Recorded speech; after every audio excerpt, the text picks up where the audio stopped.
Think, the same soldiers who fought for America today stand before their government against hunger, poverty, and injustice. Is it possible? In the summer of 1932, a scene was seen on the streets of Washington that shook the world. Thousands of veterans of World War I, known as the Bonus Army, had come to their government to demand the bonuses that had been promised to them years earlier. These were the same soldiers who had sacrificed their lives on the battlefield, but today they were standing on the doorstep of their own capital, forced by hunger and helplessness. There was hope in their eyes, despair in their hearts, and only one demand in their hands: justice. This movement was not just a financial issue, but became a test of human dignity and the credibility of government promises. After World War I, the government had promised that every soldier would be given a bonus for his service. But this payment was scheduled to be made in 1945, but when the Great Depression hit in 1929, things changed dramatically. Millions of people lost their jobs, were evicted from their homes, and hunger became widespread. In these circumstances, veterans decided to demand the advance payment of their bonuses because they had nothing to eat. Their children were starving, and their honor was at stake. "We have given our blood for the nation. Now the nation must repay our debt," they said. This sentiment sparked a major protest that history remembers as the Bonus Army March. Thousands of soldiers, along with their wives and children, marched to Washington. They traveled in empty train cars, walked for miles. When they arrived, they built a makeshift settlement of shacks and tents outside the capital called Bonus City. The scenes there were heartbreaking: old soldiers, exhausted young men, women begging for bread for their children. But they all had one common passion: justice. The townspeople sometimes brought them food, sometimes water. Some said they were the country's real heroes. Others considered them a threat, but there was dignity on their faces. Their slogans were quiet but powerful. This was not just a protest. It was a cry that began to echo throughout America. The initial response from the government was cold and indifferent. President Herbert Hoover said the government had no money and that the protests should be kept under control. But when the soldiers refused to leave, the government ordered the police to intervene. A tragic day came in July 1932 when the police used force: tear gas, batons, and bullets, all of which turned Bonus City into a battlefield. Several soldiers were injured, some were killed, and dozens were arrested. But the protest did not end, but only intensified. This was the moment when power and justice came face to face. The government called the issue a matter of law and order, but the people called it a case of conscience. Then came the moment when the government turned the military against its own veterans. General Douglas MacArthur was ordered to disband the Bonus Army. With him was Major Dwight Eisenhower, who later became President of the United States. But at that time, they were standing against their heroes. The cavalry charged, tear gas was fired, and tents were set on fire. The very soldiers who had once protected the country were now being displaced by their own country. For a moment, smoke filled Washington, but not just the smoke of wood, but the spirit of democracy. General MacArthur's decision was controversial throughout history. Some said he was establishing order. Others said he had become an instrument of oppression. President Hoover later said he had used excessive force, but the damage had been done. The Bonus Army camps had been reduced to ashes. The protesters were pushed out of the city, but the stain on the nation's conscience never faded. The media published pictures of the incident: the burning tents, the screaming children, the wounded soldiers, all of which brought tears to America's eyes. The public asked, was this the reward for the soldiers who had given their lives for the country? The government's credibility was shaken. "This is not war, this is shame," wrote journalists. Public anger grew, and this anger was reflected in the upcoming elections. The Bonus Army incident had a profound impact on Herbert Hoover's political life. His government lost public confidence. The following year, Franklin D. Roosevelt became president. They promised to change the situation. Roosevelt said, "We will live by hope, not fear." He announced the New Deal, aimed at restoring public employment, welfare, and justice. It is said that the suffering of the Bonus Army inspired Roosevelt's vision. He introduced special programs for veterans so that such atrocities would not be repeated. Roosevelt offered food, medical care, and jobs to the veterans who returned to Washington. His attitude was different. He responded with compassion, not force. This was the moment when the government admitted its mistake. The sacrifice of the Bonus Army was not in vain. Their protest changed America. Democracy looked at itself in the mirror and recognized its wounds. The popular movement proved that if the people unite, they can change the system. This event proved to be a turning point in history. The event of the Bonus Army became a mirror for democracy. This mirror shows that when the voice of the people is suppressed, the power of the government is actually weakened. Democracy is not just about voting. It is also about the right to demand justice. When a government turns its back on its own soldiers, it turns its back on its own principles. America realized for the first time that public patience cannot be won by force. This incident is a lesson for every country that makes promises to its citizens but does not fulfill them. The Bonus Army showed the world that silence never brings justice. If the voice of the people remains suppressed,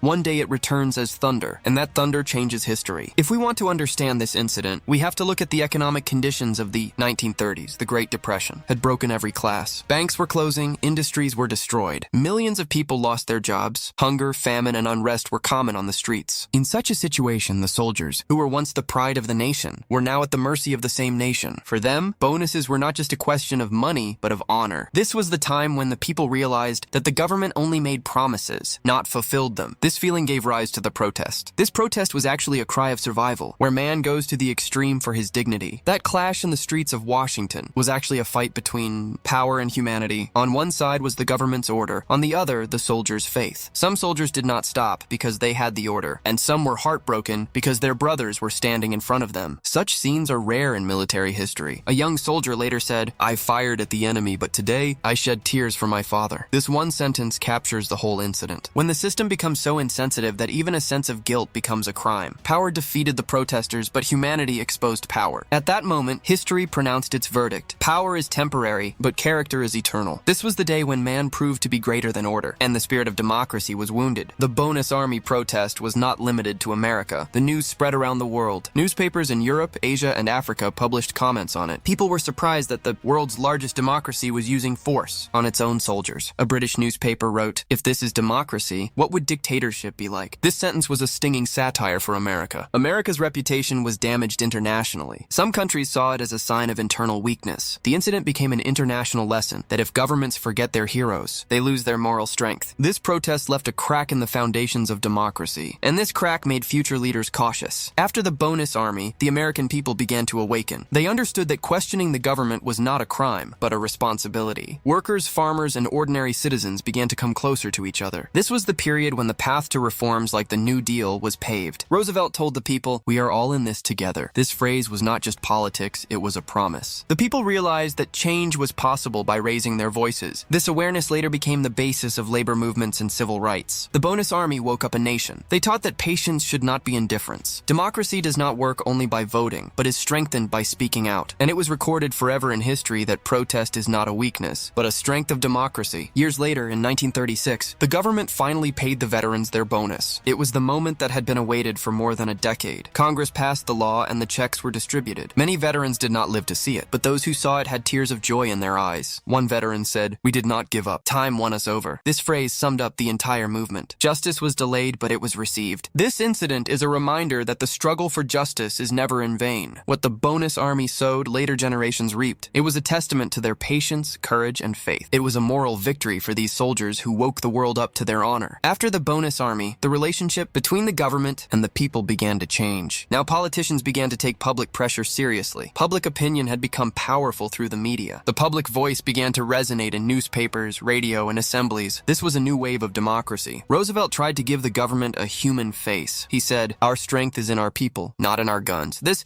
became even more meaningful after the Bonus Army. The people were no longer afraid. They were asking questions. Governments were now forced to respond. This was the moment when public trust opened a new chapter in American politics. The Bonus Army was no longer just an event, but a movement. The Bonus Army gave the world a new meaning of protest. It taught that protest is not just an expression of anger, but a symbol of consciousness. This protest was of those who had neither weapons nor wealth. They had only the truth, and the truth became the greatest power. They proved that standing up against oppression is not rebellion, but humanity. This philosophy was later reflected in the ideologies of leaders like Martin Luther King, Mahatma Gandhi, and Nelson Mandela. The Bonus Army resonated in these movements because truth does not weaken with time. This event shows that when voices unite, history has to bend. Every country sees its strength in its army, economy, and weapons. But the Bonus Army showed that the real strength lies in humanity. When an old soldier shows his wounds and demands justice, he is more powerful than a tank. Human passion never dies. It is only suppressed temporarily. This protest was a victory for human honor and self-respect. It proved that the weakest people are the strongest because they have nothing to lose except their honor. This was the passion that united thousands of soldiers in one cause, and that cause was justice. Humanity once again asserted itself, and the world recognized that passion is a greater weapon than a gun. Bonus Army also changed the media. This incident showed that the pen has more power than force. Pictures, headlines, and radio broadcasts inflamed public emotions. For the first time, the media put the government on the dock. This was the moment when journalism played the role of being the guardian of democracy. Many reporters risked their lives to show the world the scenes of Bonus City. These reports held the government accountable. If the media had remained silent, this story might never have been heard. Bonus Army made journalism a sacred duty that speaking the truth is the greatest service, and silence is the greatest betrayal. This lesson is still alive for today's media. Over time, historians have looked at the Bonus Army from a new perspective. Some called it the first explosion of public awareness. Some called it the weakness of the the justice system. But everyone agrees that this event was a wake-up call for the American conscience. This event proves that injustice can never be hidden in history. Many historians have written that if it had not been for the bonus army, reforms like the New Deal would not have been possible. That is, their impact reached policy. This event was not just a protest, but the beginning of democracy's self-reform. It proved that the struggle of the people can change the direction of governments, and the pages of history never remain silent. Those who fought for the truth always leave their footprints. Today, when we read the history of the bonus army, it forces us to look into the present. In many parts of the world, veterans, workers, and citizens still protest for their rights. In some places, justice is delayed, in others, government indifference. But there is one difference. Today, they have the lesson of the past. The bonus army taught us that peaceful protest is not weakness. It gave future generations the courage to not be afraid to stand up to oppression. This history reminds us that sometimes it takes pain to change a system, and that pain becomes the spark for change. After the bonus army, regular movements for the rights of veterans began. Separate departments, funds, and programs were created for them. For the first time, the U.S. government seriously recognized that soldiers are the protectors of the nation not only on the battlefield, but also after the war. Their welfare is a national responsibility. Institutions like the Veterans Administration came into existence with this thought. The government promised that no soldier would be left hungry, homeless, or friendless again. This promise was the fruit of the blood, sweat, and sacrifice of the bonus army. Their protest did not go in vain, but became the basis of a new system. And today, when a former soldier stands up for his rights, the spirit of the bonus army stands behind him. The impact of the bonus army was not only economic or political, but also moral. It forced the nation to think that patriotism is not just a slogan, but also a responsibility. If a soldier can give his life for the nation, then the nation also has a duty to do justice to him. This protest changed the definition of patriotism. It was no longer just a wartime passion, but a peacetime responsibility. This idea became deeply ingrained in American society. The bonus army showed that the greatness of a nation is not only built on victories, but also on justice. And when justice is achieved, patriotism grows automatically. Some of the surviving soldiers of the bonus army later wrote their memoirs. Their writings reflected pain, pride, and understanding. One soldier wrote, "We were victorious even in defeat, because we woke up the nation." This sentence is the essence of the entire movement. Many years later, the government built monuments commemorating their sacrifices. But the real monument is the lesson they taught the world, that silence is the greatest defeat. Time has healed the wounds of the bonus army, but their echoes are still heard today. Whenever a person stands up against injustice, the whisper of history says, "You are not alone. The bonus army is with you."